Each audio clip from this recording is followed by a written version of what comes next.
மே மாதம் 2026 விருச்சிக ராசிக்காரர்களுக்கு 7ஆம் இடத்துல சுக்கிரன் புதன் வந்து ராசியை பார்ப்பது அருமை. ஸோ மாணவர்கள் படிக்கிறவங்க கணக்கு வழக்கில் இருக்கிறவங்களுக்கெல்லாம் நல்ல பெனிஃபிட்ஸ் இருக்குது. மீடியா துறையில் இருக்கிறவங்களுக்கு எல்லாத்துக்குமே ஒரு ரெகக்னிஷன் கிடைக்கக்கூடிய அமைப்புகள் கண்டிப்பாக உண்டு. ஒரு நல்ல மாற்றத்தை கொடுக்கக்கூடிய அமைப்பு ஏப்ரல் மாதத்திலிருந்து மே மாதம் வரும்பொழுது விருச்சிக ராசிக்காரர்களுக்கு நல்ல ஒரு அமைப்பு இருக்குது. ஏன்னா ஜூன் மாதத்துக்கு அப்புறம் பார்த்திங்கன்னா குரு உச்சம் பெற்று ராசியை பார்க்கும் பொழுது அஷ்டமத்தில் இருக்கிற குரு வெளியில் வரும்பொழுது பாக்கியஸ்தானத்துக்கு வரும்பொழுது நல்ல ஒரு மாற்றத்தை கொடுக்கக்கூடிய அமைப்பு இருக்குது. அதுக்கு வேணுங்கிற ஃபவுண்டேஷனான சில அடிப்படையான சில மாற்றங்களை, வாழ்க்கை அமைப்புகளை மாற்றங்களும் சில துவக்கங்களையும் பிளாட்ஃபார்மையும் கிரியேட் பண்ணக்கூடிய ஒரு அற்புதமான செகண்ட் ஆஃப் ஆஃப் மே மாதம் இருக்குது. அந்த நேரத்தை நல்லா நீங்கள் உபயோகப்படுத்தி கொள்ள வேண்டும் விருச்சிக ராசிக்காரர்களாகிய நீங்கள்.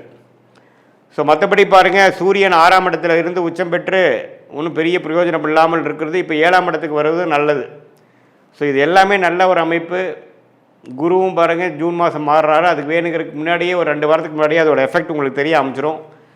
ஸோ விருச்சிக ராசிக்காரர்களுக்கு இந்த மே 2026 ஒரு நல்ல ஒரு கேம் சேஞ்சிங்காக கடந்த ஒரு 6 மாதமாகவே கைக்கு வந்தது வாய்க்கு வரவில்லைங்கிற மாதிரி ஒரு இழுபறியாக அமைந்து கொண்டிருந்த சில தொழில் முயற்சிகள், படிப்பு விஷயங்கள், வேலை விஷயங்கள், கல்யாண விஷயங்கள், குடுக்கல் வாங்கல் விஷயங்கள், இது எல்லாமே ஒரு மாதிரியான இழுபறியாக இருந்த விஷயங்கள்லாம் கொஞ்சம் வேகமாக நடந்து மனம் மகிழ்ச்சி அடையக்கூடிய ஒரு தருணமாக குரு, சுக்கிரன், புதன், இப்போ ராசி அதிபதியாகிய செவ்வாய் எல்லாமே ஒரு நல்ல தாக்கத்தை கொடுக்குறார்கள். அதுவும் ஜூன் மாதத்துக்கு அப்புறம் ஒன்றுமே மனம் சஞ்சலமிலிருந்து வெளியில் வந்து ஓரளவுக்கு உற்சாகத்தோடு வாழக்கூடிய அமைப்பு இருக்கிறனால இந்த மே மாதம் ஒரு நல்ல ஒரு துவக்கத்தை கொடுக்குங்கிறத நீங்கள் தெரிஞ்சுக்கணும்.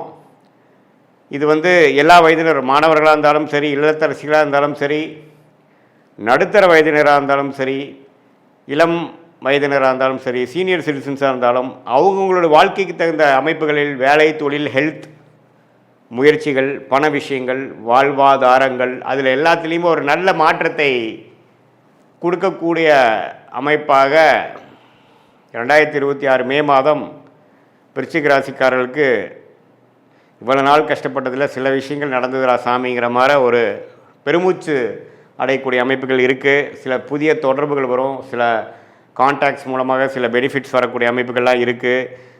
காதல் திருமணம் எதிர்பார்க்குறவங்களுக்கு நல்ல காதல் கைகூட கூடுற அமைப்பு, பெற்றோர்களின் சம்மதம் கிடைக்கக்கூடிய அமைப்பு, பங்குதாரர்கள் தொழிலில் கொஞ்சம் டெவலப்மெண்ட்டு, திருமணத்தை எதிர்பார்க்குறவங்களுக்கு திருமணம் எல்லாமே நல்லபடியாக அமையக்கூடிய அமைப்புகள் கண்டிப்பாக